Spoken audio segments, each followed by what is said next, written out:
Welcome everyone to the first Installer Spotlight series interview, where we're going to be sharing positive stories of women in the industry alongside some of the challenges they've faced along the way and what we can do to encourage more women into similar roles.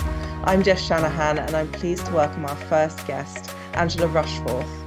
Angela has occupied senior positions spanning different sectors within the Travis Perkins Group since 2015, and she now serves as the Managing Director of Toolstation and is also the Chair of the Construction Inclusion Coalition. Welcome, Angela. Can you start by giving us a quick rundown of your experience in the industry so far?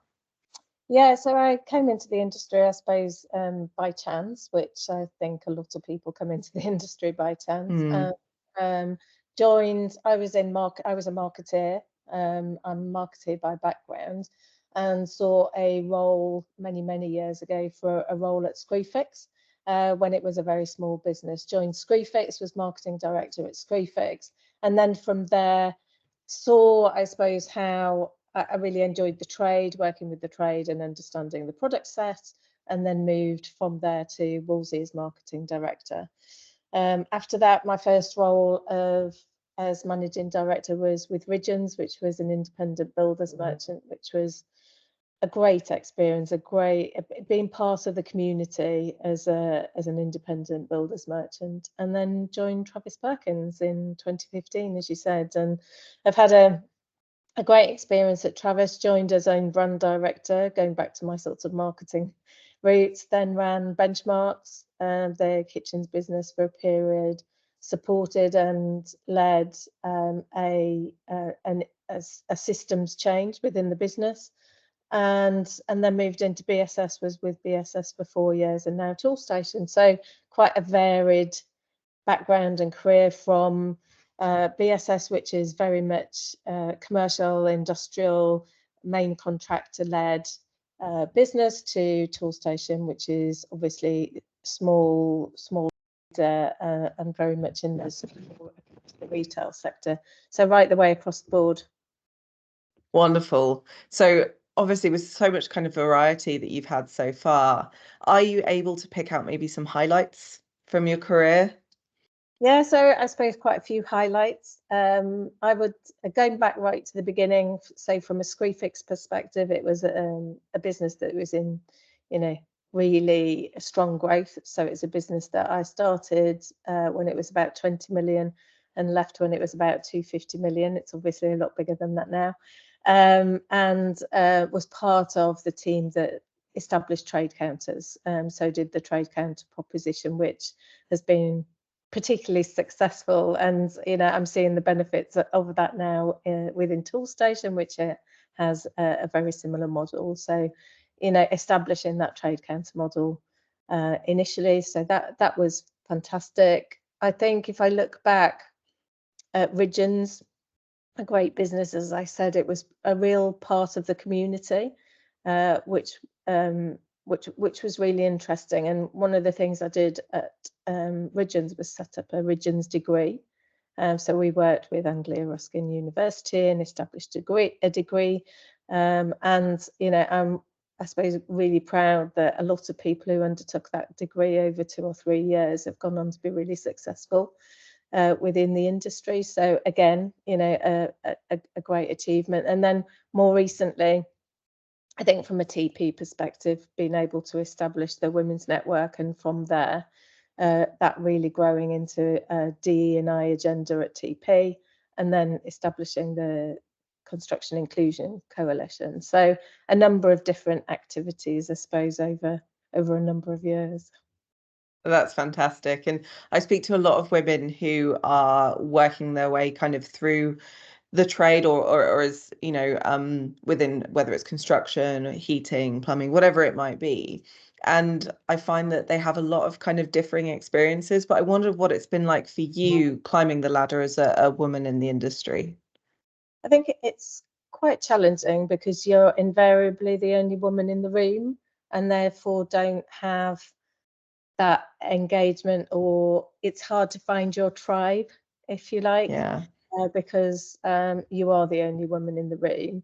I think it can be quite a challenge in terms of establishing yourself. And if I look back I was talking to somebody the other day saying, if I look back at myself in my early career, I did feel like I had to act a bit more like the men in the room, to be able to be heard.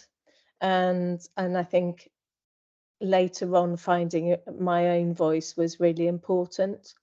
But I think there is a tendency to do that, to try to fit in rather than to be yourself. And I look back and feel that I did that in my early career to ensure that life was easier in reality. Yeah, absolutely. And I can really relate to that experience. So do you think there are still similar challenges facing women in the industry, or has maybe the landscape changed a bit since you first kind of came into it? I think the landscape definitely changing. I don't think it's changing fast enough, which is part of the reason for establishing the CIC, because but yes, it has. There are definitely it's unusual to go into a room and be the only woman in the room. Mm, It generally is that we've got a higher proportion of women in the industry, and I think we're seeing women uh, undertaking roles throughout our businesses, from managing director, driver, salesperson, yeah, every single role. I think we've got role models of women who are within those now that we didn't have. So I think for people joining the industry, they can see someone who has achieved whatever they want as their next step. They will be able to see a woman in that role. yeah, that's so important. And so if you were going to give one piece of advice for a woman looking to work with the trade or in the trade, what would that be? I would say work for a good manager. I think work for look for the person that you're going to work for and see how supportive they are of you and your career, because I think that's, ultimately that's critical. And if you don't see that, seek out a mentor, seek out other people who are like you. And I think we have the opportunity to do that now through networks, etc., that weren't necessarily available when I joined the Mm. industry, because I think that support, because it's not always easy. So I think that support network is really critical. Yeah, totally agree. So, thinking more about kind of Toolstation and Travis Perkins, can you tell me more about the Women's Network and what the organization is doing to ensure that women are able to kind of take advantage of these opportunities and move into this industry?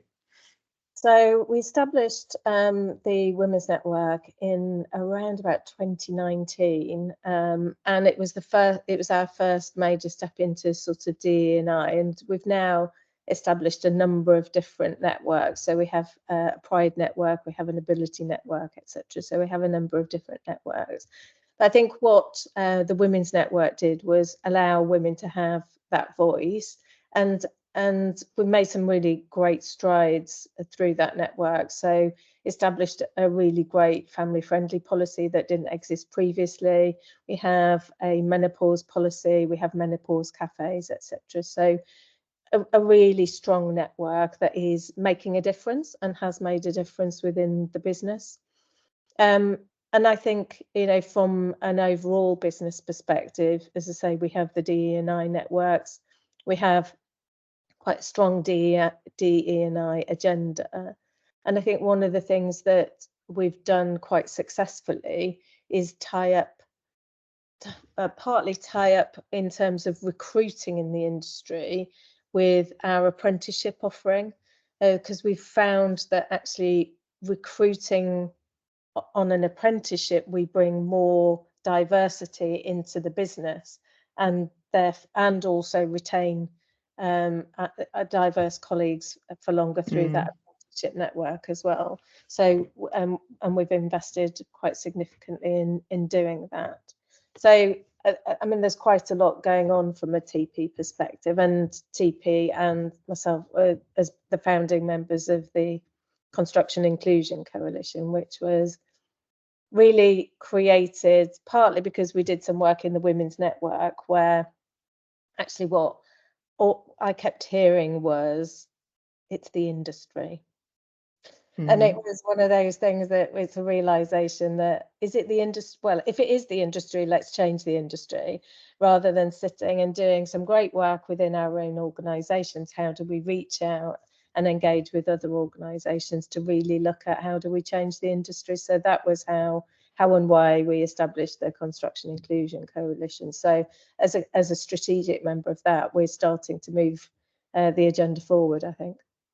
That's brilliant. So can you tell me a bit more about the Construction Inclusion Coalition and kind of what are you doing within the industry, and kind of what has the impact been so far?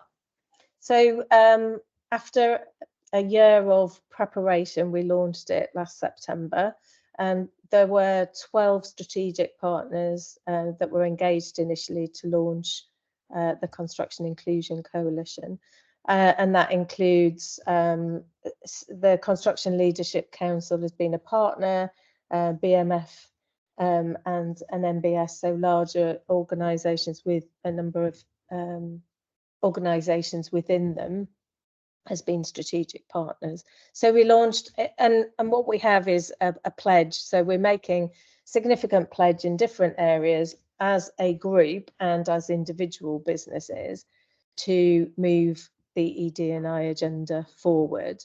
And really that's about, how do we work together? How do we share the activities that we're doing in individual businesses? How do we support smaller businesses to learn, grow, develop, and move their ED&I agenda forward? So the ambition is, it's not about setting targets and achieving anything specifically. It's about each individual business moving their ED&I agenda forward because they're being supported by others within the industry and learning and growing together. So I think some of what we've done so far is a share on webinars, what each of the individual businesses are doing. So a lot of people are learning from each other, and also starting to pull together an inclusion toolkit, which will support businesses as they join the coalition, to say,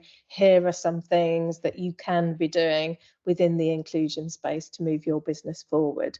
So I think a lot of what we've been gaining is that informal network as well, of individuals being able to find other individuals to talk to about the ED&I agenda, what they're doing, how do we move it forward, etc. So making some change. We would like to continue to grow and to make more change, but we're so far we're about 6 months in, have a number of, we've grown the strategic partners to 16, and we've got a number of other members at different levels who are engaging and growing and developing their ED&I agenda. And part of the output will be an annual report to show what progress, what have we done during the year and what progress have we made. That's fantastic. That's really great. So looking at, kind of the industry as a whole, there is a labor shortage, and it's never been more important than we're encouraging more people into the industry. So how do women fit into that, and how important should be, EDI things be to an organization who basically want to expand the labor pool? One of the pieces of research that we did before, as we were launching, was CIC, was to go out and ask people what they felt about the industry and would they be interested in joining the industry, etc. And a vast majority of people, it was 60-odd%, said that if a company had a strong ED&I agenda, they would be more interested in joining the business. And I think that's hugely important. It's, visibility of the ED&I agenda to those wanting to join an organisation is really important. And as you say, it's never been more important for this, as for our industry, to go out to a diverse community and bring in more people to the industry. And I think sometimes we're wedded to the fact that they have to have specific skills already. rather than actually how do we grow and develop those skills, and actually do we really know what skills we need for the future. So actually going out and recruiting a diverse pool of people who can grow and develop with our business, I think is much more beneficial. Absolutely. So just one final question to end on. What can people in leadership positions do to encourage more women in the industry, but also to nurture the female talent that they already have within an organization? I think in terms of recruiting into the industry, I think that's about having a mindset, a growth mindset, a mindset that is truly around inclusion. There isn't such a thing as a man's job and a women's job. It's about getting the best person for the role, but going out to a really wide pool of individuals to bring people in. And I think it's about allyship from a leadership perspective across the board. We need male allies within the industry. We're a very heavily male-dominated industry, and therefore it's about how can everyone within the industry act as allies and ensure that we're bringing in more diverse candidates across the board. I think in terms of retaining talent within our own businesses, I think that's around nurturing that talent and understanding the difference and the benefit the difference brings. I think it's really helpful I said right at the beginning, find a good manager. I think that's about mentorship and coaching and supporting individuals that we see within the industry that can grow and develop, and supporting them to develop. So, and at the basis of it, it's about having great policies as well that support diverse communities within our businesses. But it's about spotting talent, engaging with that talent, and making sure that we mentor and support them through their career journey so that they do stay with us. They will stay with us if we have an inclusive environment for them to feel that they belong. It's really important for everybody within an organisation to feel that they belong. And I think if they do, they are much more likely to stay. Wonderful. What a great point to end on. Angela, thank you so much for joining us. And thank you for watching. I hope you'll be able to join us on the 27th of June at the Installer Show, where we'll have a special panel session with Angela and a lot of our other Spotlight interviewees. So we'll see you there. Thank you very much.